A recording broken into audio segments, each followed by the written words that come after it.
नमस्कार सर्व प्रेक्षकांचं पुन्हा एकदा टॉप विथ जयेश मध्ये मनपूर्वक स्वागत. टॉप विथ जयेशच्या या भागामध्ये आता आपल्या सोबत आहेत प्रभाग क्रमांक 10 मधील महिला उमेदवार, त्या म्हणजे या ठिकाणी चारुशिला तिलकचंद डुंगरवाल. ताई आपलं खूप खूप स्वागत. नमस्कार. काय ताई, आपण ही निवडणूक लढवत आहात. निवडणूक हे समाजासाठी काम करता येण्यासाठीचे साधन आहे आणि गेले 14-15 वर्ष झाले माझे पती, आमचा परिवार या समाजकार्यामध्ये कार्यरत आहे आणि त्यातूनच हा योग जुळून आला आणि मी निवडणूक लढवायचं ठरवलंय. ताई, आता आपण या निवडणुकीला सामोरे जात आहात. या तुमचा जो प्रभाग आहे, या प्रभागाच्या विकासासाठी काय नियोजन आपल्या डोक्यात आहे? माझा जो प्रभाग आहे तो 2 भागांमध्ये विभागला गेलेला आहे. पहिला जो आहे तो रेल्वे लाईन परिसर आणि पाटाची लाईन, आणि दुसरा जो आहे तो कांदा मार्केट, श्री स्वामी समर्थ मंदिर परिसर आणि छत्रपती संभाजीनगर परिसर. तर या ठिकाणी पहिल्या भागामध्ये मी बघितलं की रेल्वे लाईन परिसर आणि पाटाची लाईन परिसर या ठिकाणी शक्यतो रस्त्याचे प्रश्न आहेत आणि ड्रेनेजचे मोठ्या प्रमाणात प्रश्न आहेत, आणि दुसऱ्या भागामध्ये रस्त्याचे प्रश्न आहेत, तसेच आपली लाईटचे प्रश्न आहेत, तिथेही भूमिगत गटारींचे प्रश्न आहेत. तर ते आपण असा विचार केलाय की आपण एक नगर आराखडा तयार करायचा आणि त्याच्यातून हा सगळा प्रश्न सोडवायचा प्रयत्न करणार. काय वाटतं या ठिकाणी जे आहेत त्या ठिकाणचे जे रस्ते आहेत, म्हणजे शहराच्या अनेक रस्त्यांची परिस्थिती तीच आहे की रस्ते बनवले जातात पण वारंवार ते खराब होतात. काय याच्यावर काय तोडगा काढणार आपण? याच्यावर असं आहे की आपण रस्ता बनवतानाच असं बनवायचं की तो पुन्हा पुन्हा बनवायची गरज नाही पडली पाहिजे, कारण त्याच्यातून निसर्गाची पण हानी होते आपली. आणि आपण सगळेच, म्हणजे अगदी मी पण लहानपणापासून बघत आलेली आहे की रस्ता एकदा बनवला की तो पुन्हा पुन्हा बनवावा लागतो, तो पुन्हा पुन्हा खराब होतो, त्यासोबत निसर्गाची पण हानी होते. तर शक्यतो आपण असा रस्ता बनवणार की तो पुन्हा पुन्हा बनवायची गरज नाही पडणार. आपण एक महिला उमेदवार आहात, तर महिलांच्या संदर्भात आपलं मत काय? मी जरी महिला उमेदवार असली तरी पण आमच्या घरामध्ये हा भेदभाव कधीच नव्हता.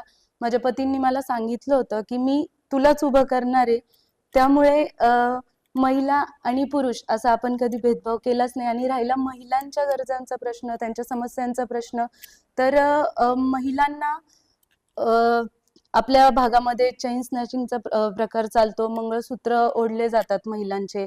तर त्यासाठी आपल्या भागामध्ये सीसीटीव्ही यंत्रणेची गरज आहे, एक पोलीस चौकीची गरज आहे, त्यातनं पोलीस यंत्रणेलाही मदत होईल त्या सीसीटीव्ही कॅमेऱ्यांची.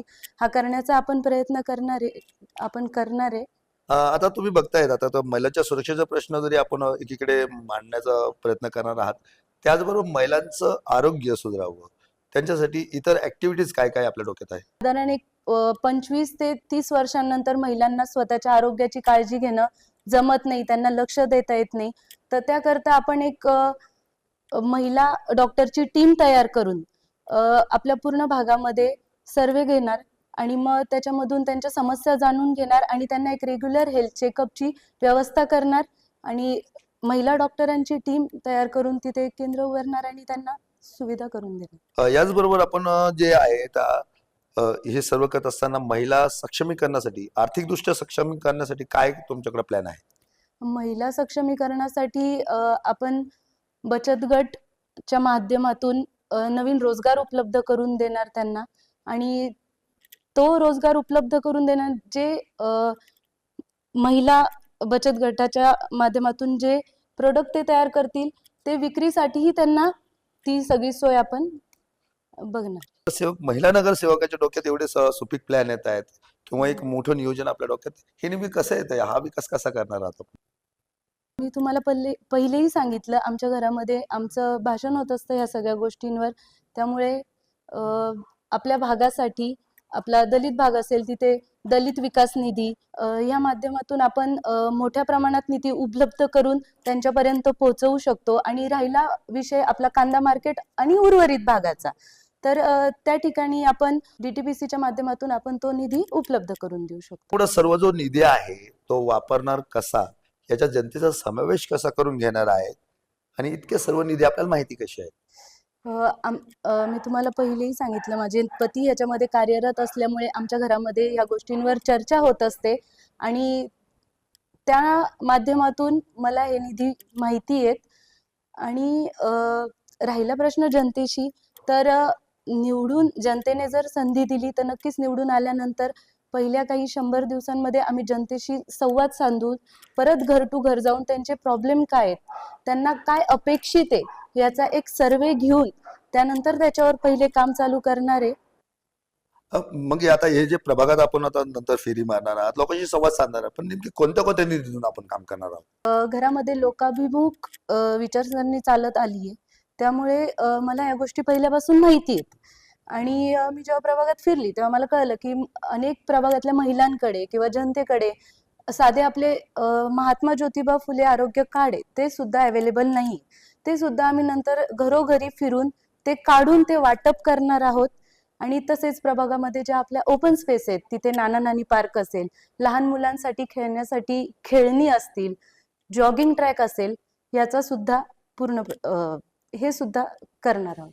एखादा आता माझा शेवटचा प्रश्न आहे आपल्याला, की काय आता लोकांचा प्रतिसाद मिळतोय, काय वाटतंय या जनतेमध्ये आज आपण निवडणुकीसाठी समोर जात असताना त्यांना भेटतात? समोर जात असताना लोक अगदी मला घरची लेक, मुलगी म्हणून संवाद साधतात आणि अगदी अगदी म्हणजे मनातलं बोलतात की ताई तुम्ही आल्या की फक्त ते बाहेर भटके कुत्रे खूप झाले तेवढे बघावर का, ते गटारीचं आहे ना थोडा प्रॉब्लेम येतो बघावर का, म्हणजे अगदी मन मोकळ्यापणे माझ्याशी संवाद साधतात. आणि त्यामुळे मला लक्षात येते पहिले अभ्यास होताच पण अजून आतल्या गोष्टी कळतात आहे आणि त्यामुळे खरंच आनंद होतोय जनता काय जेव्हा वाटतं? माझ्याशी एवढी छान बोलते तेव्हा. तसेच तिथल्या भागातले जे रस्ते आहेत, जे आतमध्ये लोकांचे आता बरेच डेव्हलपमेंट म्हणजे घरं बांधण्याचं काम चालू आहे, तर त्यांना तिथपर्यंत म्हणजे त्यांच्या घरी जर कोणी पाहुणे आले तर त्यांना रस्ता सापडत नाही.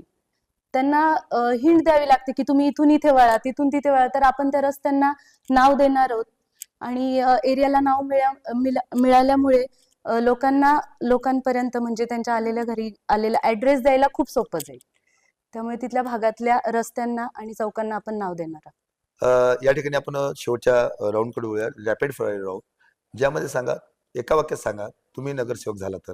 मी नगरसेवक झाली तर माझ्या प्रभागातल्या प्रत्येक घरातली लेक म्हणून मी त्यांच्या समस्या सोडवण्याचा पूर्ण प्रयत्न करणार. पुढच्या वेळेस जर निवडणुकीला सामोरं जाताना तुमच्या प्रभागातील जनता काय म्हणली पाहिजे? माझ्या प्रभागातली जनता म्हटली पाहिजे की माझ्या लेकीने करून दाखवलं. नक्कीच. या ठिकाणी टॉपिक जयशमध्ये आहे. आता आपण बघितलं प्रभाग क्रमांक 10 मधून भारतीय जनता पार्टीच्या चिन्हावरती या ठिकाणी निवडणूक लढवत असलेल्या चारुशीला तिलकचंद नुंगरवाल यांनी एक महिला उमेदवार असून देखील कशा पद्धतीने कामाचं नियोजन असायला हवं, केंद्राच्या राज्याच्या योजना ज्या आहेत कशा अंमलबजावणी ह्या प्रत्येक भागात नगरपालिकेत सुद्धा कशा करता येईल, महिलांच्या सक्षमीकरणापासून त्याच्या आरोग्यापर्यंत अनेक प्रश्न मांडले. टॉपिक जयशमध्ये आता आपण थांबूया. पुन्हा भेटूया एक नवीन चेहऱ्यासोबत. तोपर्यंत नमस्कार.